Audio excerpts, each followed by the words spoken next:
अस्सलाम वालेकुम, मैं हूँ इरम अहमद और आप देख रहे हैं मुबशर लुकमान यूट्यूब चैनल। अस्सलाम वालेकुम मुबशर।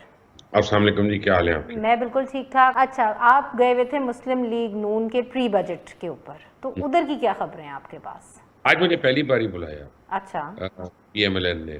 और पीएमएलएन की तरफ से मुझे मरियम औरंगजेब साहिबा का इनविटेशन आया था और उन्होंने कहा कि आप प्लीज़ अटेंड करें, हमने बड़ी आई ओपनर चीज़ें देनी है और बतानी है। तो ठीक। बड़ा हैवी ड्यूटी था और उसमें शाहिद खाकान अब्बासी भी थे, मिफ्ता इस्माइल भी थे, ज़ुबैर उमर भी थे, काफ़ी लोग थे उसमें, एहसन इकबाल साहब भी थे। और देखिए, मुझे फिजिकल चीज़ें कम समझ आती हैं क्योंकि मैं इकोनॉमिस्ट तो हूँ नहीं, मैं जी फाइनेंस नहीं। तो वो असद उमर साहब फिगर्स दें या ज़ुबैर उमर साहब फिगर्स दें, मेरे लिए वो फिगर्स होते हैं। जी। लेकिन वो दो चीज़ें मुझे समझ में आई हैं वहाँ पे और बड़ी खौफनाक एनालॉजी थी। एक तो आप खुर्रम दस्तगीर साहब ना बड़े अवामी आदमी हैं असल में, और वो गुजरांवाला पे उनका राज है एक किस्म का। तो गुलाम दस्तगीर साहब ने आते हुए एक पंसारी से कुछ शॉपिंग की और वो थैला लेके आए। उन्होंने एक एक करके रखा कि ये 1 किलो आटा है, 1 किलो चीनी है, 1 किलो दाल है मूंग की, जी। 1 किलो घी का पैकेट, खुले डालडा का पैकेट उन्होंने रखा। जी। और उन्होंने उनकी कीमतों का कंपैरिजन दिया और कहा कि कभी आप कहते हैं कि वीट की क्रॉप बम्पर क्रॉप हुई है और आटा जो है इतना महंगा हो गया, कभी आप कहते हैं चीनी यानी शुगर केन जो है वो बम्पर क्रॉप है, 4 महीने पहले हुई थी, तो अभी तक तो चीनी 50 रुपए की होनी चाहिए थी, लेकिन वो 100 या 100 से ऊपर है। जी। वो बहुत एक जो है ना, एक मेरे जैसे आदमी को वो बड़ा हार्ड हिटिंग कंपैरिजन था और वो ही drove a point home. Maryam Aurangzeb Sahiba ने उस पर आगे कहा, उनकी स्पीच कंक्लूड होने पे, कि जनाब इसमें अभी अंडे नहीं है, चिकन नहीं है और मटन नहीं है या बीफ नहीं है, क्योंकि वो तो कीमत ही नहीं है, उसका मिलती नहीं है। So that was a very strong point driven across. लेकिन जो as a as a person जिसने पीटीआई को सपोर्ट किया हो या वोट दिया हो, मुझे जो उसमें सबसे ज़्यादा स्लैप ऑन द फेस आके लगा वो ज़ुबैर उमर साहब की प्रेजेंटेशन पे था। उन्होंने क्या किया, उन्होंने बिल्कुल 2 स्लाइड्स दिखाई, कुछ ज़्यादा बातें नहीं की। उन्होंने दिखाया कि फाइनेंस मिनिस्टर कितने बदले हैं, चेयरमैन एफबीआर कितने बदले हैं, प्लानिंग के मिनिस्टर कितने बदले हैं, कॉमर्स के मिनिस्टर कितने बदले हैं, और यानी ये सारे आदाद व शुमार वो दे रहे थे। अब उनका उनका सवाल बड़ा सिंपल है कि इमरान खान कहते थे आने से पहले कि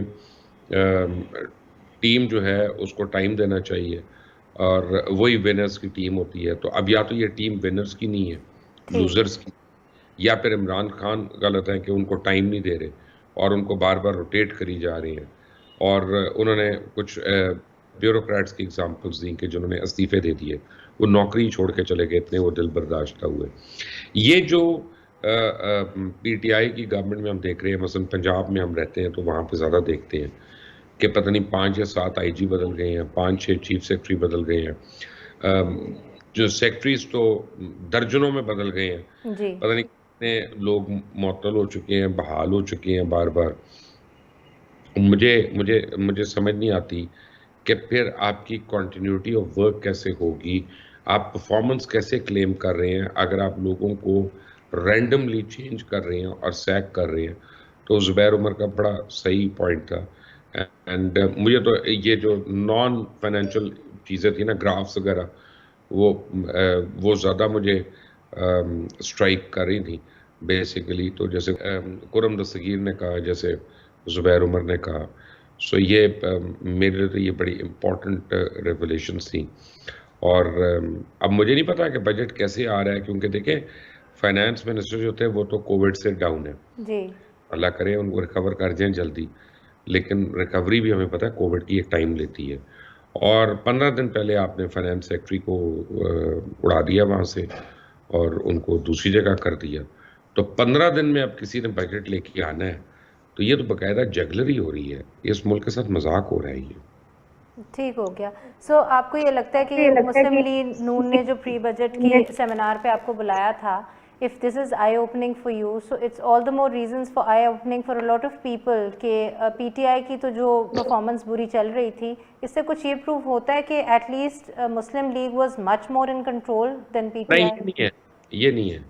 देखिए मैं ये नहीं है कि अगर मैं वहाँ गया हूँ तो मैं पीएमएलएन का वोटर बन गया हूँ, नहीं ऐसा नहीं है। लेकिन एक बात है कि एक हमारा क्लेम तो था ना कि हमारे पास 200 लोगों की टीम है। जी। वो टीम जो है ना वो पता नहीं क्या रंग भर देगी और क्या कुछ कर देगी और क्या अचीव कर लेगी। सो ऑब्वियसली वो नहीं हो रहा। सो वो एक पहले तो आप हमें अपने डिसअपॉइंटमेंट के शौक से तो निकलने देना, फिर हाँ किसी और जी की ठीक बात। है, ठीक है, अग्रीड जी। अभी अभी कुछ टाइम पड़ा है हमारे लिए और शॉक्स लेने के लिए और सोच तो अपने कर लेना डिसीजंस पहले बनाने आप। के लिए। ठीक हो गया। अच्छा, my last question would be कि एक तरफ खबर आ रही थी कि पाकिस्तान जो है वो अमेरिका को अपने ये एयर स्पेस और हवाई अड्डे दे रहे हैं, दूसरी तरफ चाइना, अफ़गानिस्तान और पाकिस्तान के जो वज़ीर ख़ारजा हैं वो आपस में मिल रहे हैं। तो ये किस किस्म की एक हॉच पॉच सिचुएशन चल रही है? नहीं, ये हौच पौच नहीं है, इसमें बिल्कुल दो अलग अलग चीज़ें हैं, उनको समझ लें। पाकिस्तान एयर बेस दे रहा है या नहीं दे रहा, उसका बाकियों से ताल्लुक नहीं है, वो पाकिस्तान और अमेरिका के दरमियान की बात है। और मेरा ख्याल है कि फॉरेन ऑफिस ने तो उसको कैटेगोरिकली डिनाई कर दिया है कि हम कुछ दे रहे हैं, लेकिन उन्होंने ये भी कहा है कि जी पहले के 2 एयर बेसेस मौजूद हैं जिसको अमेरिकन यूज़ कर रहे हैं ठीक। और वो कॉन्ट्रैक्ट कर रहे हैं। जहाँ तक अफगानिस्तान का ताल्लुक है और चाइना का ताल्लुक है, तो China wants to be a key player in Afghanistan and China wants to rope in Afghanistan on the CPEC project. और पाकिस्तान के बगैर China Belt and Road Initiative का हिस्सा नहीं बन सकता, सी पैक का हिस्सा नहीं बन सकता। एडजॉइनिंग बॉर्डर्स हैं हमारे और हम उसके सबसे बड़े कंपोनेंट प्लेयर्स हैं। जी। तो अफगानिस्तान, पाकिस्तान और चाइना का मिलना जो है ना वो एक्चुअली सिर्फ सी पैक को स्ट्रेंथन करना है, उसको एक्सपैंड करना है और उसके आगे लेके जाने वाली बात है। No conspiracies in that. अच्छा, बट पाकिस्तान एंड अफ़गानिस्तान का आपस में ये जो गुफ्तगू होगी ये किसी सेंस में हमारे लिए बेनिफिशियल होगा when it comes to Taliban की थ्रेट या बॉर्डर की तो थ्रेट? हमेशा बेनिफिशियल होती है ना। देखें, तालिबान को तो अब दुनिया ने रिकग्नाइज करना शुरू कर दिया ना। जी। पहले 28 मुल्कों का कोएलिशन उनसे लड़ने के लिए चला गया था। आज दुनिया का हर मुल्क उनको रिकग्नाइज करना चाह रहा है, क्योंकि सबको पता है कि अगली हुकूमत किसकी होनी है अफगानिस्तान में। अमेरिका भी वहाँ से निकलता है तो ऐसे निकलना चाह रहा है कि ये लगे कि विक्टोरियस निकल रहा है, हार खा के वियतनाम की तरह एक और जो है क्लोजर नहीं हो रहा। एक उनके मुंह पे दाग जो था वियतनाम का, जी। उनकी उनकी ये मजबूरी है।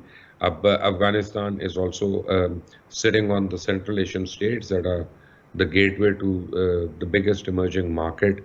तो तमाम यूरोपियन कंट्रीज़ भी उससे ताल्लुकात करना चाहेंगी। इंडिया का ऑलरेडी बहुत इंटरेस्ट है वहाँ पे, उनकी इन्वेस्टमेंट भी है।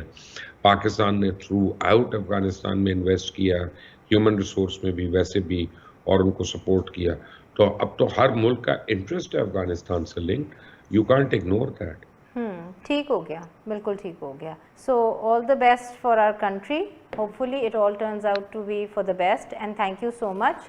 आप अपना स्टे इन इस्लामाबाद एंजॉय करें and we'll get back to you very soon. Thank you so much viewers for watching. Please keep watching, subscribe करें, बेल आइकॉन को रिंग करें और कमेंट सेक्शन में कमेंट करना ना भूलिएगा। अल्लाह हाफ़िज़।